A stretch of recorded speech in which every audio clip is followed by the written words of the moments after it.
This is the Math 2 Honors Unit 12 review. And number 1 here says the graph is f of x equals negative x squared minus 9. Choose true or false. F of x is decreasing when x is greater than 0. And that's true. You can see that in the graph. Greater than 0, it is sloping downwards. The axis of symmetry is y equals 0. That's false. The axis of symmetry should be x equals 0. The maximum value of f of x is 9. That is true. Because you see this is up here at 9. The 2,5 is a solution of f of x. Well, if we go to 2,5, it appears like it's working. Let's just check it out with the equation. If I plug in a 2, you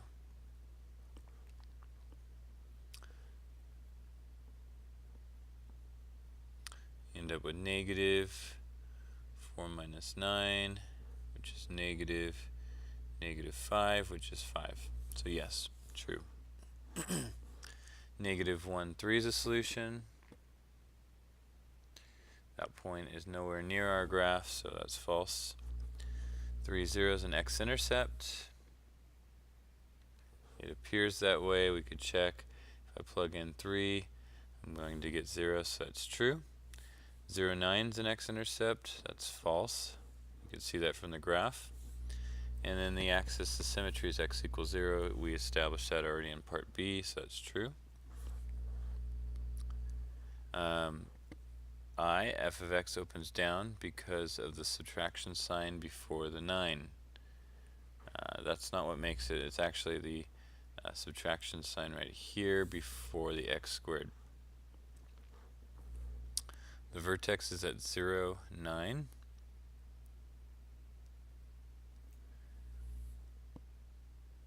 And that's true. The value of x when f reaches its maximum is 0, and that's true. Using f of x in number 1, determine the domain of f of x. So the domain is all real numbers.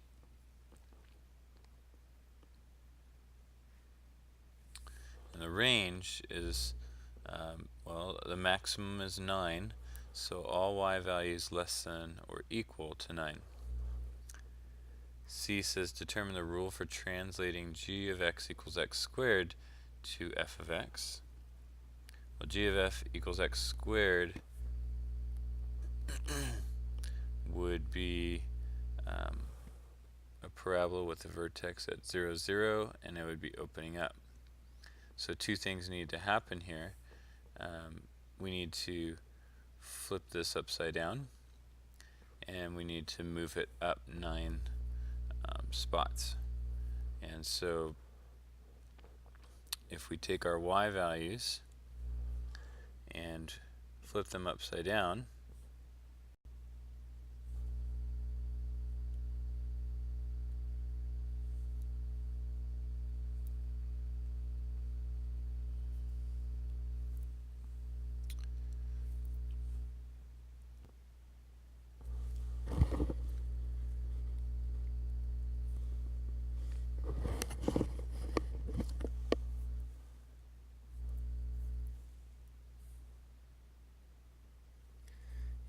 opens up. I want one more point of accuracy. I'm going to plug in 4 again.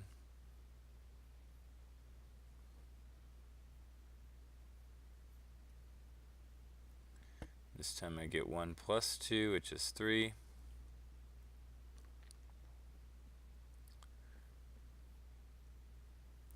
So, something like that. And lastly, we have a vertex at negative 5. Negative 2 opens down.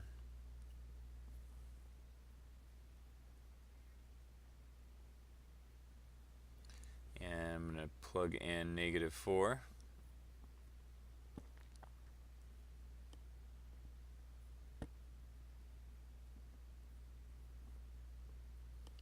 And I end up with 1 minus 2, which is negative 1. So something like that. For number 7, we want to state the axis of symmetry of each of the following. Well, if we can get the vertex, because this one's part A is in vertex form, we get -1, -3, and so the axis of symmetry share the same x value, so it's going to be x equals -1. Same thing in part B, vertex is -5, 7, so take the x value, x equals -5. That's the vertical line that cuts it in half, the axis of symmetry.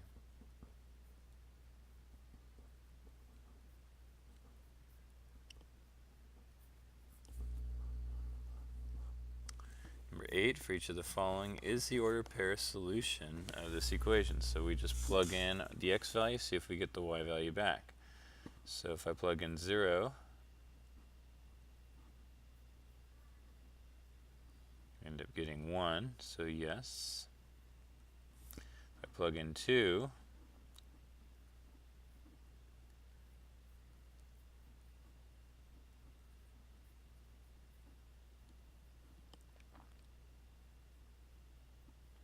I end up with -11, not 37, so no.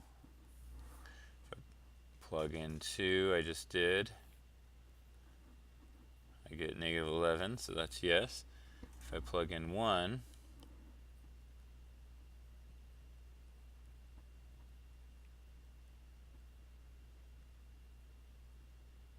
I get -2, so no. So yes, no, yes, no.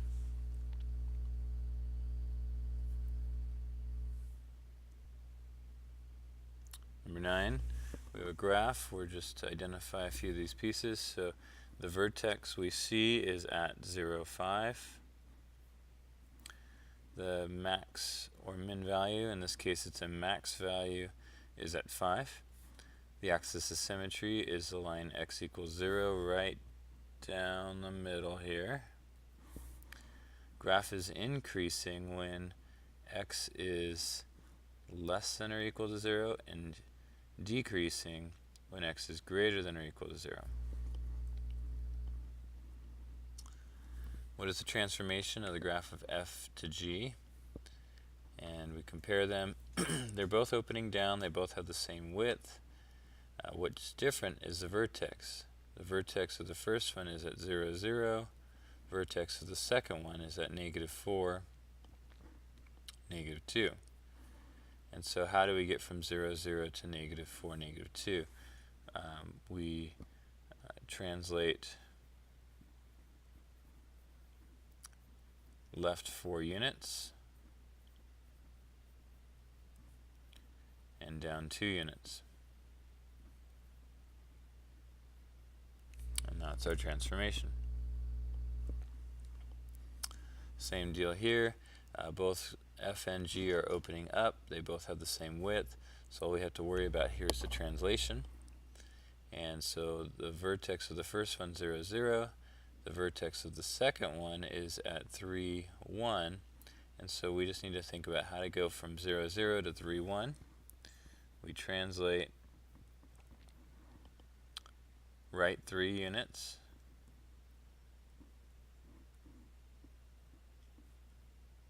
And up 1 unit.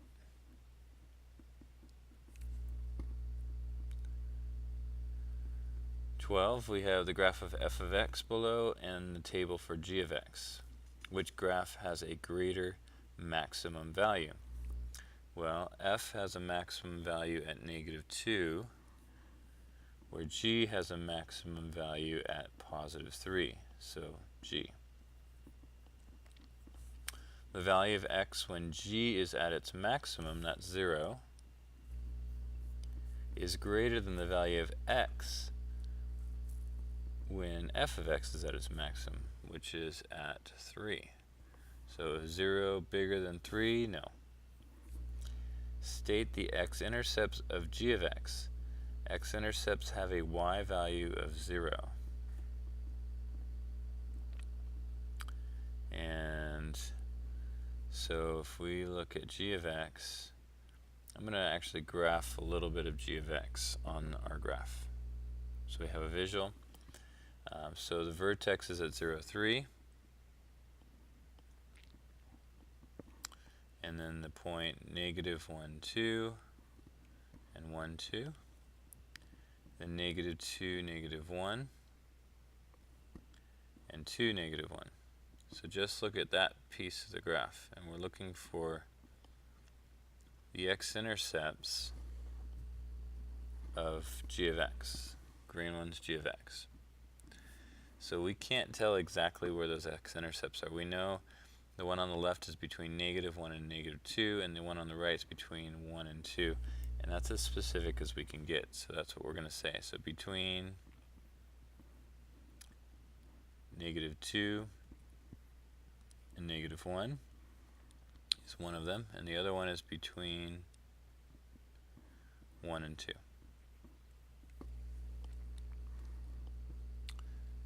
13, state the zeros for g of x equals x squared minus 5x minus 14. Zeros are the same things as long as finding x-intercepts, finding roots, finding solutions. So we need to make g of x equal to 0 and solve for x. We can try by solving for by factoring at first, looking for two numbers a and b. If you multiply them together, you get negative 14, and if you add them together, you get negative 5. Well, 14 is 7 times 2, so if we go negative 7 and a positive 2, they multiply to negative 14, add to negative 5. So we could factor this to x minus 7 times x plus 2. And then set your factors equal to 0. And solve, and you get x is 7 and x is negative 2.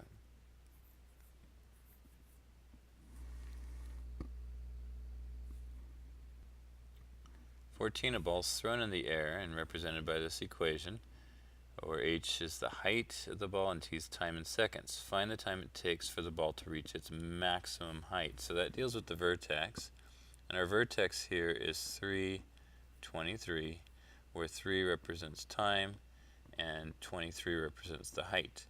And so we're asked what time it takes to reach that height, so 3 seconds.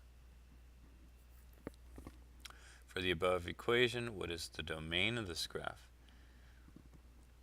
Typically, out of context, a parabola would have a domain of all real numbers.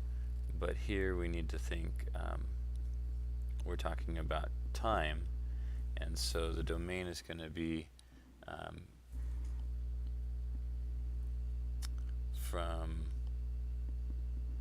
really all we're caring about here is how long the ball's in the air. So time needs to be greater than 0. Does it make sense to talk about, where's the ball after it lands? Sure. So we could say as long as time is greater than or equal to 0. How about the range? The range is definitely going to be, the maximum's 23 feet. So it's not going to go above that, but it's also not going to go below the ground, so it's not going to go below 0. So the range, the height, is going to stay between 0 and 23.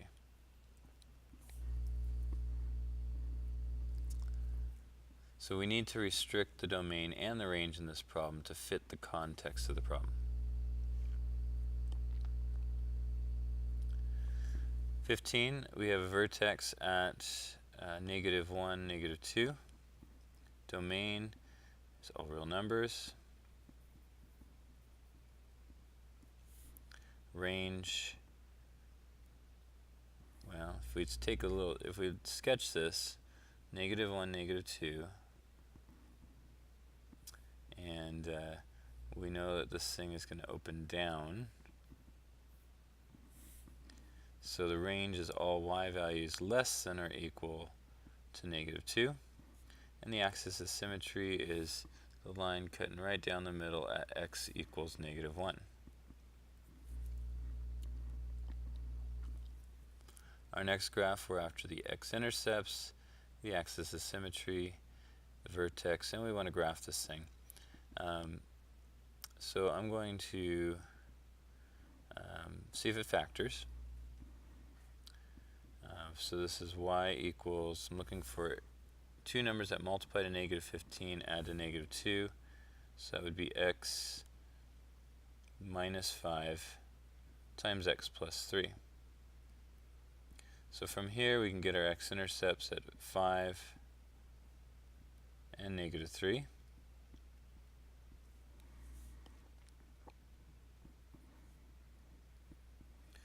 And we could write 5, 0, negative 3, 0, because those are the actual points. I'm going to plot those.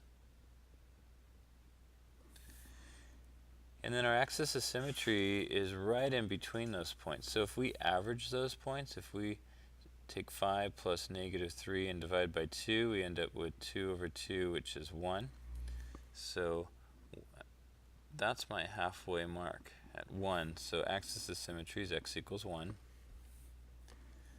The vertex shares the same x value, so 1, and we need to find the y value. So I'm going to plug in 1 into our equation. Y equals 1 minus 5 times 1 plus 3, which is negative 4 times 4, which is negative 16. So this is going to drop way down to negative 16.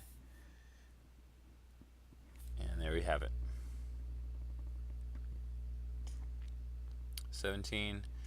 Again, I'm going to factor this. If it does factor, we end up with y equals x minus 5 times x plus 1. So my x-intercepts are at 5, 0 and negative 1, 0.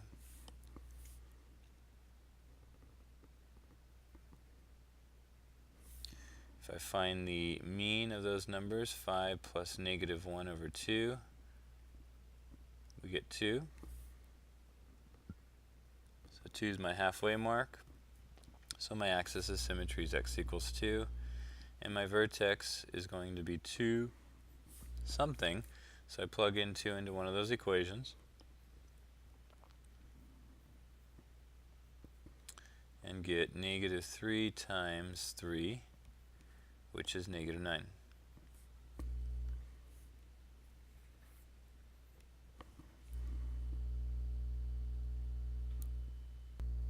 Number 18 asks us to find the average rate of change.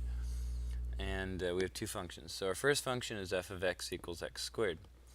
And when you see average rate of change, think slope. Remember, slope is the change in your y values over the change in your x values. And here we're given our two x values. We're given 0 and 3. I'll go this direction. And we need to find our y values. Well, we have f of x is equal to x squared. So if I plug in 3 into that equation, I end up with 3 squared, which is 9. So that's my first y value. If I plug in 0, I get 0 squared, which is 0. So we end up with 9 over 3, which is 3. Same idea for part B, except we're working with function g. So g of 0 is 3 to the power of 0. Anything to the power of 0 is 1. And g of 3 is 3 to the power of 3, which is 27. So our slope is going to be, or average rate of change, will be 27 minus 1 over 3 minus 0, or 26 over 3.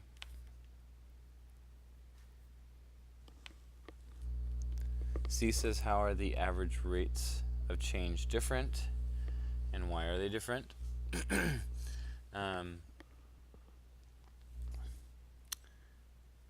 So we can write,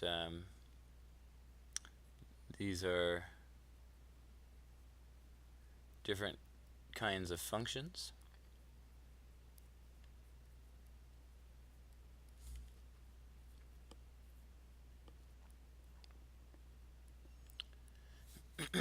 f of x is quadratic, and g of x is exponential.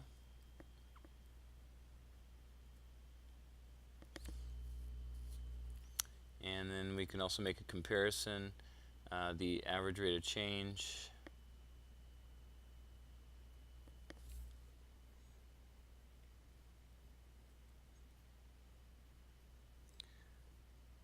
for g of x is greater than the average for the average rate of change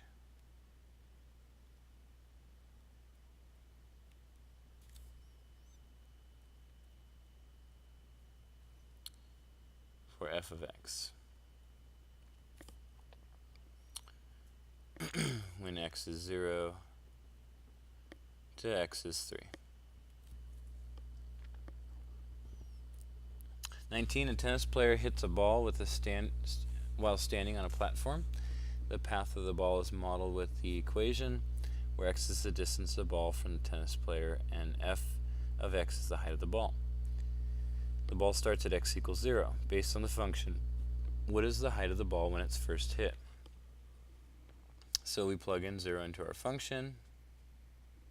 Try to find out what f of 0 is. And we get negative 0.02 times 0 minus 10 squared plus 21, which is negative 0.02 times 100 plus 21, which is negative 2 plus 21, and that is 19. And does it say that? Let's see. It doesn't state the units, so I'm just going to say 19 units.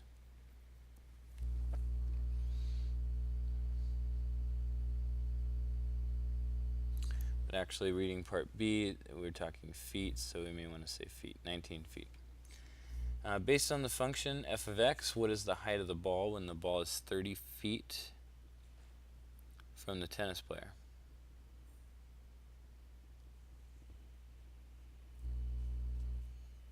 So now we plug in 30.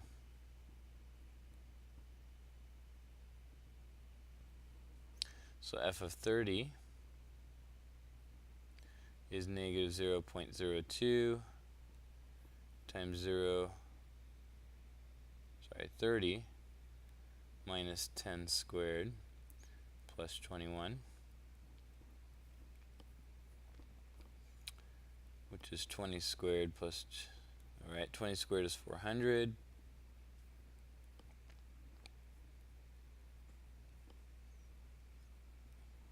And so that's going to give us negative 8 plus 21, which comes out to be 13 feet.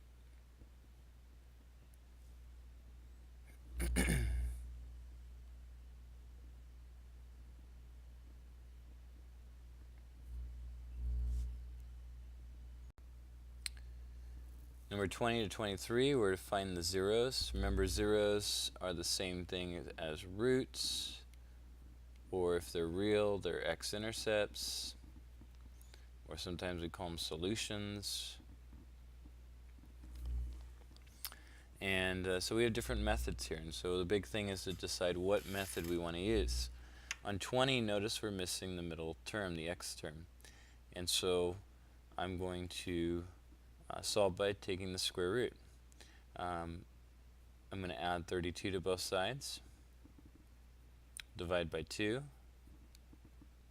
and then take the square root. Remember to use plus or minus when you take the square root, and we end up with x is positive or negative 4. We could have also used solve by factoring on 20. 21, I'm going to also solve by taking the square root. I'm going to add 49 to both sides. Take the square root. Add 1. And then we need to split up into two cases. 1 plus 7 is 8. And 1 minus 7 is negative 6. 22. I'm going to use the same method. First by subtracting 50, second divide by -2, take the square root, and subtract 3. Split it up into two cases, and we get 2 and -8. 23 is different than the first three. We can't use solving by taking the square root. I'm going to check to see if this factors. I'm looking for two numbers, a and b, that multiply to -40 and add to -6. If we look at multiples of 40, we got 40 and 1. Let's just look at positive 40 right now. 20 and 2. 10 and 4, 8 and 5. And then asks, well, if I were to subtract any of these, would I get 6? Well, 10 and 4 would. And so then we're going to make 10 negative and 4 positive. So this factors to x minus 10 times x plus 4. Set your factors equal to 0 and get two answers. If x minus 10 is 0, we get x is 10. If x plus 4 is 0, we get x is -4.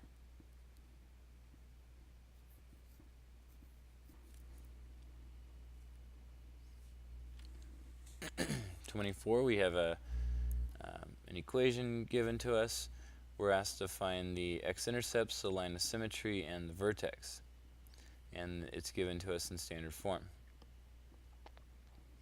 So I'm going to go after the line of symmetry first. X is equal to -b over 2a,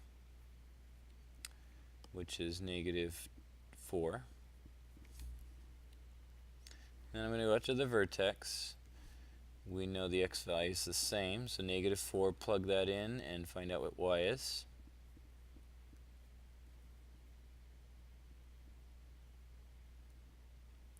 We get 16 minus 32 minus 20, which is -36.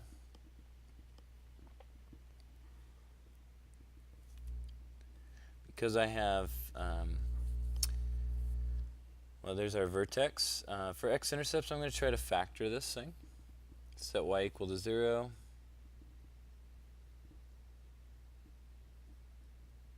Looking for two numbers that multiply to -20 and add to 8. Factors of 20 are 20 and 1, 10 and 2, 5 and 4.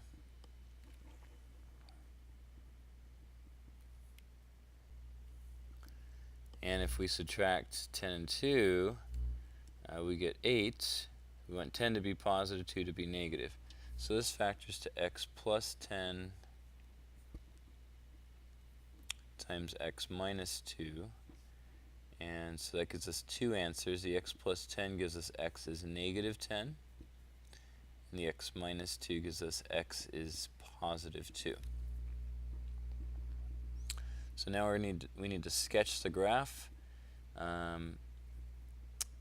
We're going to have to hit as low as -36, so I'm going to go by 5s. So -5, -10, -20, -30, -40, and we'll go by 2s on the x-axis.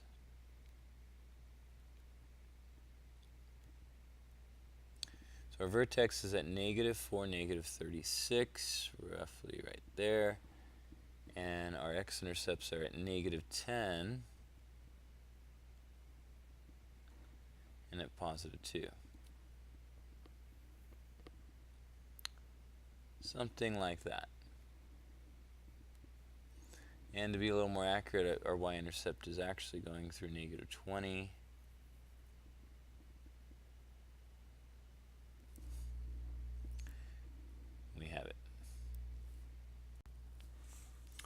25 asks us to state the characteristics each equation reveals without changing the form of the equation. So if we look at 1a, or this the first equation, it's in vertex form, which gives us the maximum. The second one is in standard form, which is just going to give us the y-intercept, which is the value when x is 0. This is C. And the last one's in factored form, which gives us the x-intercept, so that's B.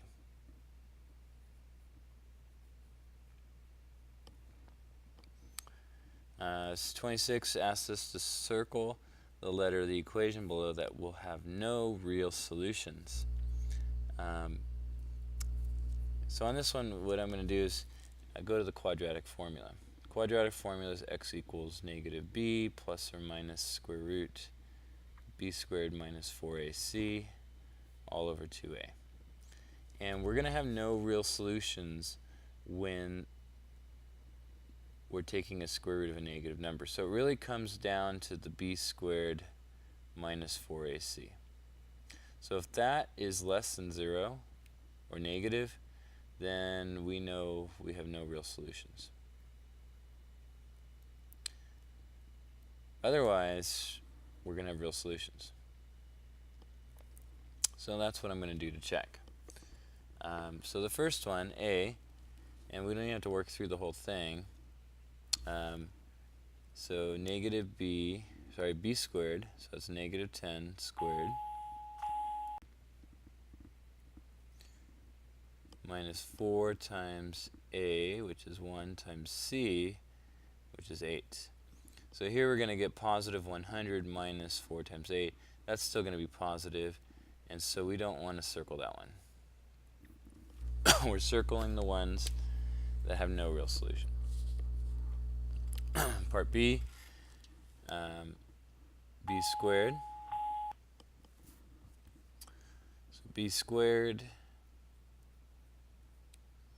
minus 4ac. So 12 squared is 144. And then notice we're going to have a double negative, so everything's going to be positive. So this is going to be greater than 0 as well. And so we're not going to take a square root of a negative when we plug this into the quadratic formula. Next one, we got b squared minus 4ac. This is 16 minus 84, which is negative, and so that is going to produce imaginary solutions.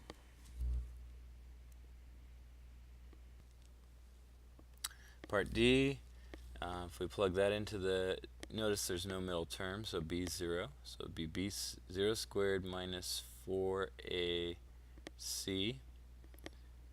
And we got this double negative with the negative 4 times the negative 36, which makes it positive, and so no worries about that one. The next one, we get 0 squared minus 4 times 1 times 4. That's going to give us a negative answer, so we'll have no real solutions on that one. And then F, we got negative 6 squared minus 4 times a times negative 7. That's going to give us positive 36 and positive 28, so this is positive all the way around, and so don't worry about that one. So C and E are the only two out of the 6 that produce no real solutions. 27a, what's the value of C such that, so we're asked here to complete the square. Remember, we take half of 10 and square it, which is 5 squared, which is 25. Same idea here, take negative 18, cut it in half and square it, which is negative 9 squared, which is positive 81. 28, we're simplifying, so we We distribute here and we get 6i squared minus 12i. And remember that I squared is equal to negative 1. So this is negative 6 minus 12i. D, we end up with 5i squared plus 4i, plus 20i.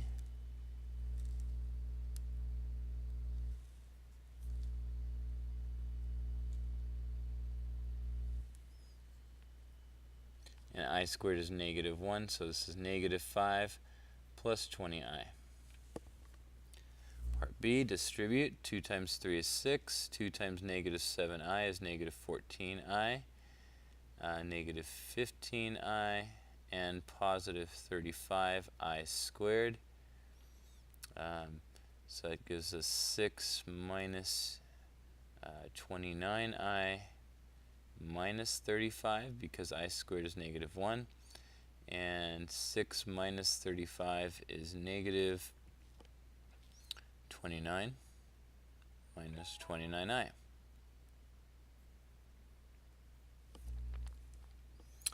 E, we distribute, we get 8 minus 4i plus 18i minus 9i squared, which is 8 plus 14i.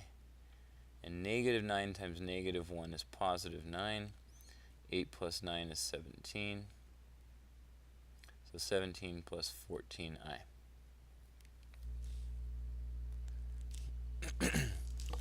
Part C. To simplify this, we can't end with an I in the denominator. Remember, I is defined as the square root of negative 1, and in previous lessons we learned that we don't end with a square root in the denominator. We want to rationalize it. And so we're going to multiply top and bottom by I. And we end up with 5i minus 2i squared over 3i squared. I squared is negative 1, so that's 5i plus 2 over negative 3. And we can leave it like that. If you were working on this through multiple choice, though, you may see it in a different form. Maybe someone multiplied top and bottom by a negative and maybe switch some terms around, so you can have negative 2 minus 5i over 3. They're the same thing. Both are acceptable. For F, multiply top and bottom by I.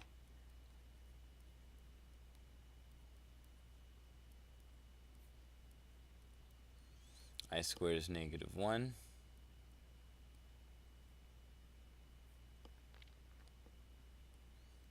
And that's a good answer.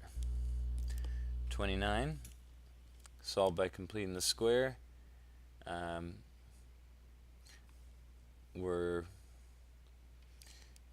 This should be as equal to 0. And so then we can add 5 to both sides, and we get x squared minus 4x is equal to 5. Then we complete the square. Half of negative 4 squared is positive 4. So we add 4 to both sides of the equation. And then we factor. The left side factors to x minus 2 times x minus 2, but I'm going to write x minus 2 squared. Take the square root, you get x minus 2 is positive or negative square root of 9, which is 3. Add 2 to both sides, and we get x is 2 plus or minus 3, which is 5 or negative 1.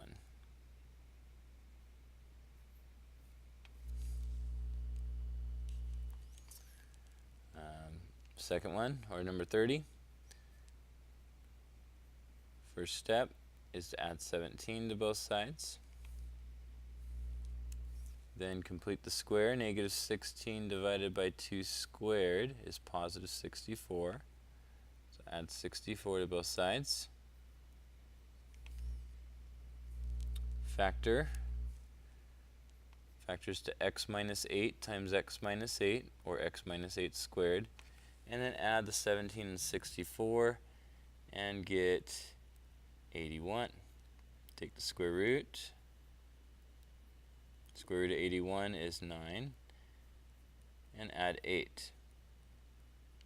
So x is going to equal 8 plus 9, which is 17, and 8 minus 9, which is negative 1.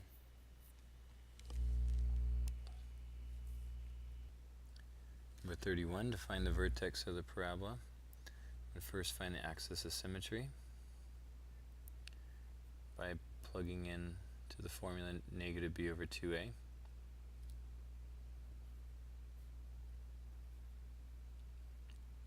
And I get negative 3. Negative 3 is your x value of your vertex. To find the y value, you plug negative 3 into our function.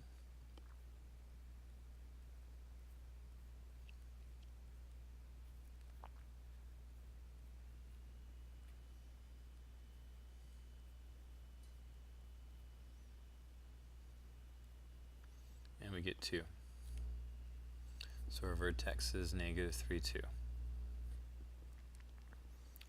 32, we're going to approach the same way.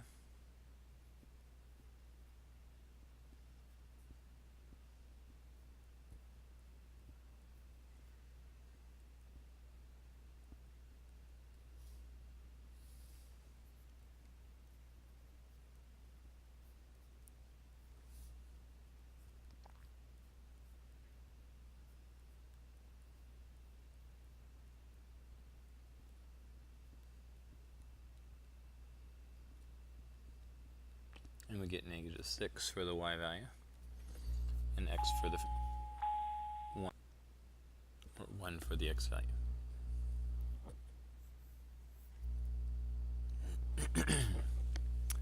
Um, 33 and 34, we have equations in standard form that we want to write in vertex form.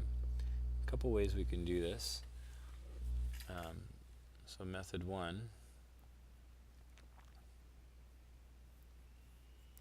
is find the vertex like we did in 31 and 32.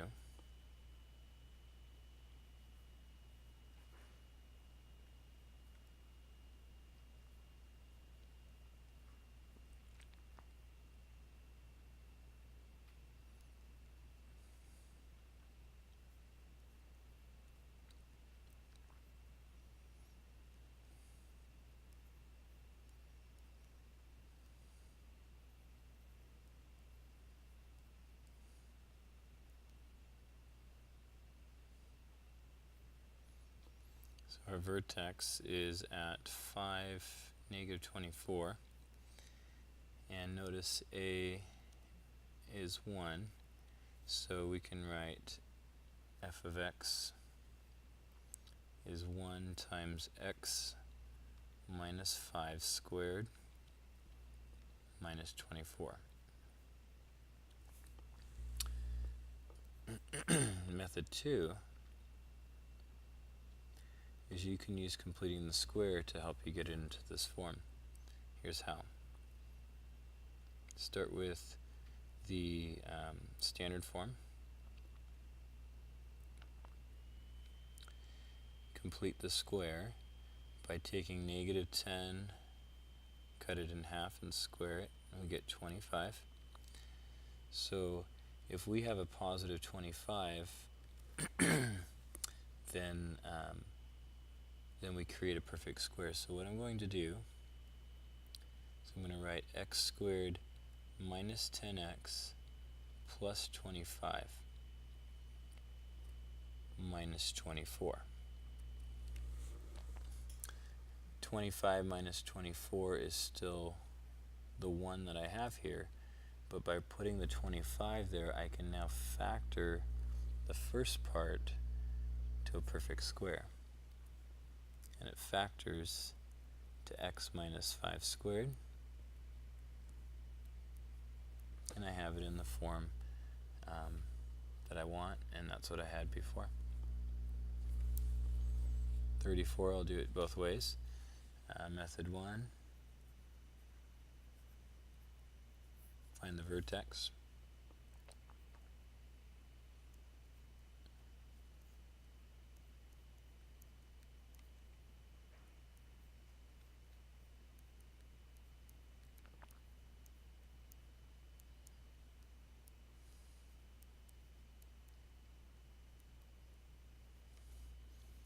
So vertex is 1, negative 6. So my function is going to be x minus 1 squared minus 6. Method 2.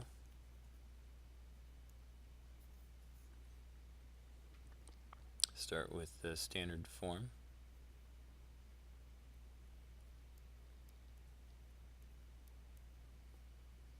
And take the negative 2, cut in half, and square it. And you get 1. So what I want here is x squared minus 2x plus 1. But what I had is a negative 5. So 1 minus 6 is negative 5. Factor the first part.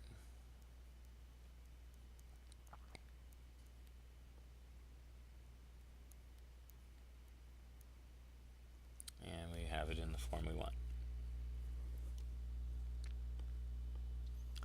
35. I want to graph and state the solutions.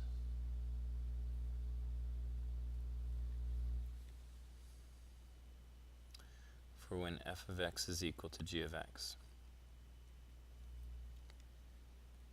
So if we graph f of x,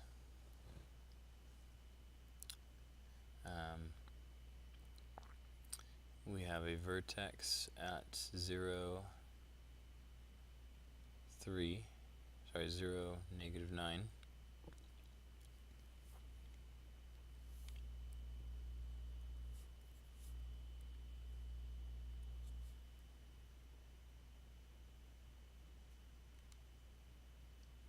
And it opens up.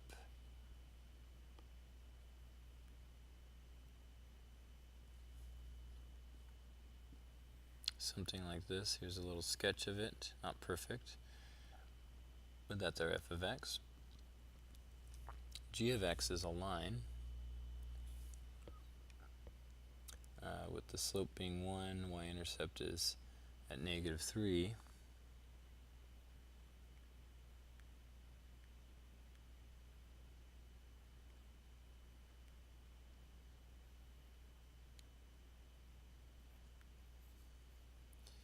And we are looking for where they're equal to each other, so where the two graphs are crossing. It looks like at 2 spots. I'd say it looks like at x equals negative 2 and at x equals 3. We can check this algebraically if we set them equal to each other and solve.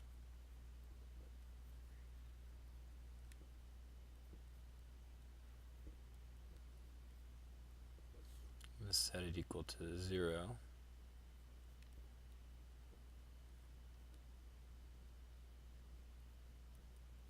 Factor.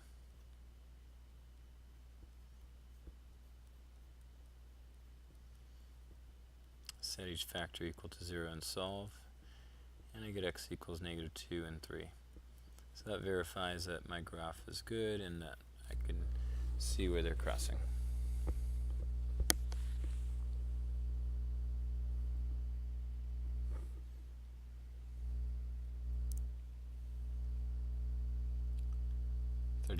We're to label each as either linear, quadratic, or exponential. We're going to skip this part for right now, and we're going to learn this after the test.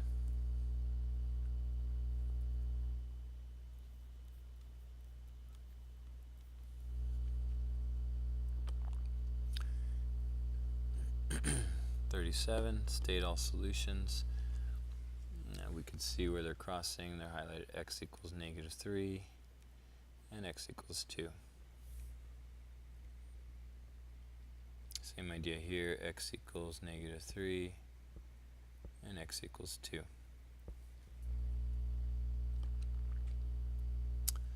Solve for x, leave in radical form. It doesn't specify which method to use.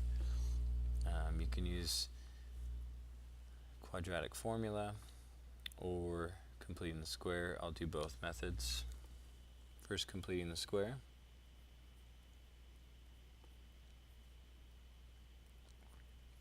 To complete the square, you want to add add 4 to both sides, because you take half of -4 and square it. Factor the left side. Take the square root of both sides and add 2.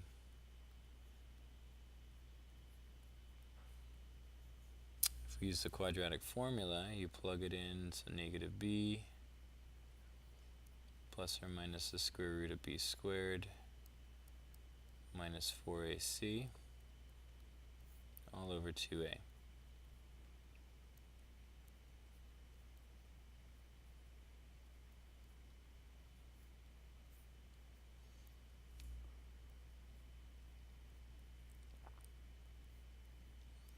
Simplify that 12 to 2 root 3 and then divide by 2. So we see that when you use the quadratic formula, you have a little more simplifying to do with radicals. 39 again, I'll solve both ways. First by completing the square.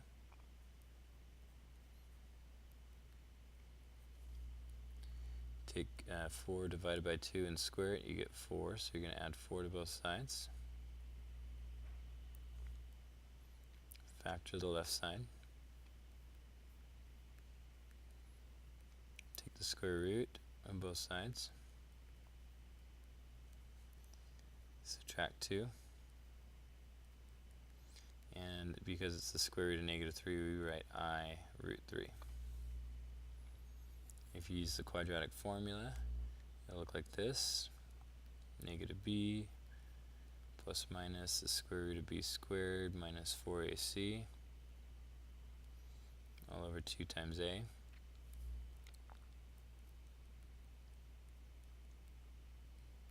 It's going to be 16 minus 28.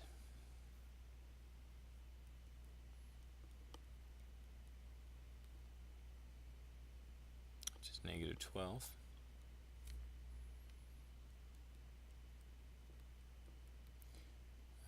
Square root of 12 is 2 root 3, but we have the negative, so it's going to be 2I root 3 over 2, and then divide by 2 to get -2 plus or minus I root 3.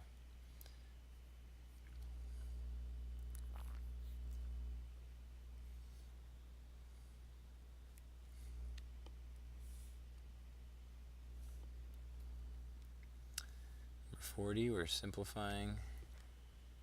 A is 2I. B is, 18 is 9 times 2. 9 is 3 times 3. So that's a perfect square. Square root of 9 is 3. It's negative, so I, and we're left with root 2. This is just I root 11.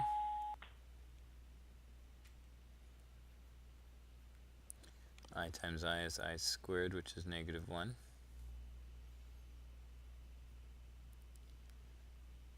50 is 25 times 2. 25 is a perfect square, so this is 5I root 2.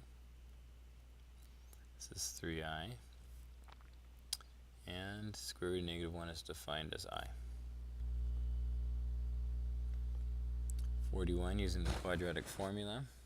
-b plus or minus the square root of b squared minus 4ac all over 2a.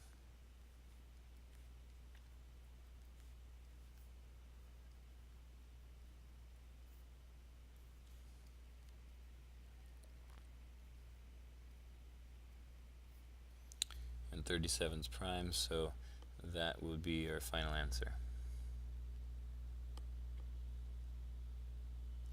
42, let's skip. We will explore these things. This is linear regression and quadratic regression after the test.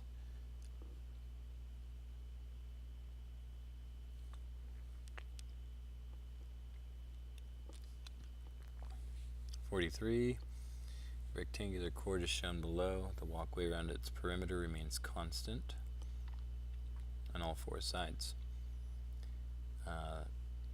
The court and walkway have a combined area of 130 meters.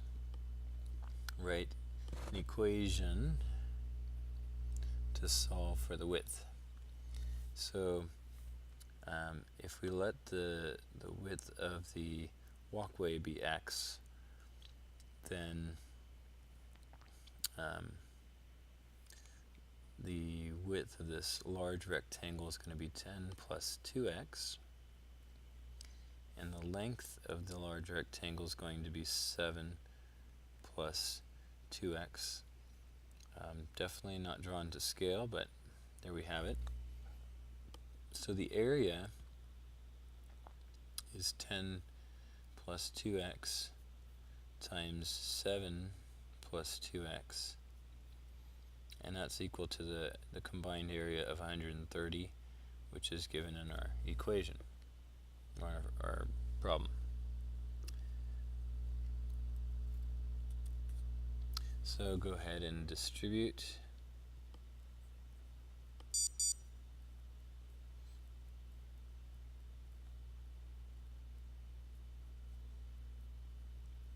Combine like terms and rearrange the terms.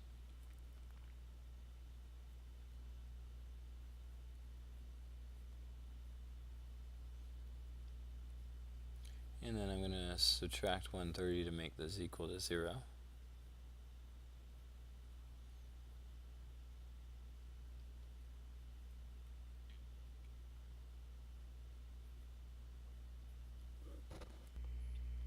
All my numbers are even, so I'm going to divide them all by 2.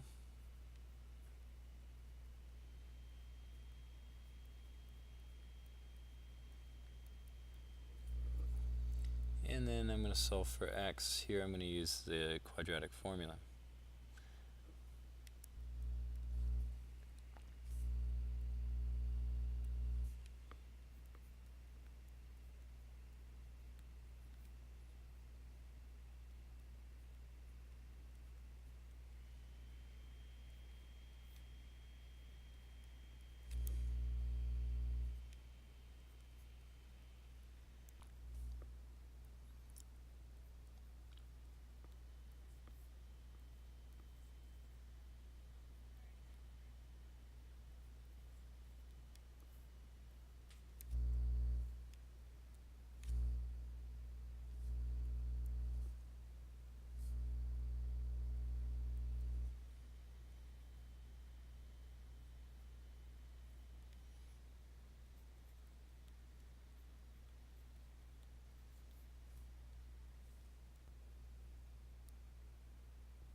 So we get two answers, 3 over 2 and negative 10, but x represented the width of a walkway, so we're going to throw out the negative 10 because it doesn't make sense to have a negative width. And we're talking meters here, so this is 1.5 meters for our answer. Now this is solving by a quadratic formula, and you have some pretty big numbers in here. So you got to take like the square root of 529, you got to square 17. Let me show you what this would look like if we solve this by factoring.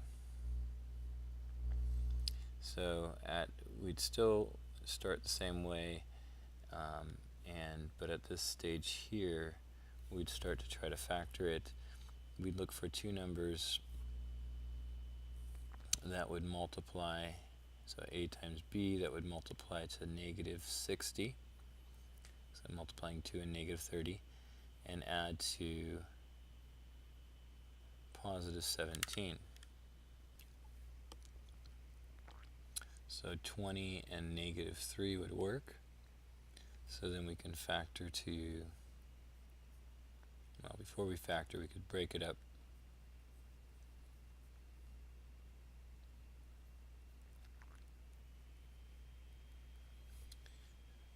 Factor the GCF out of the left side.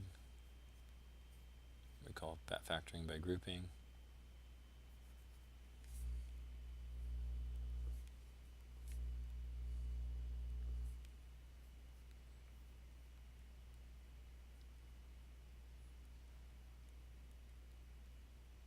Factor out the x plus 10.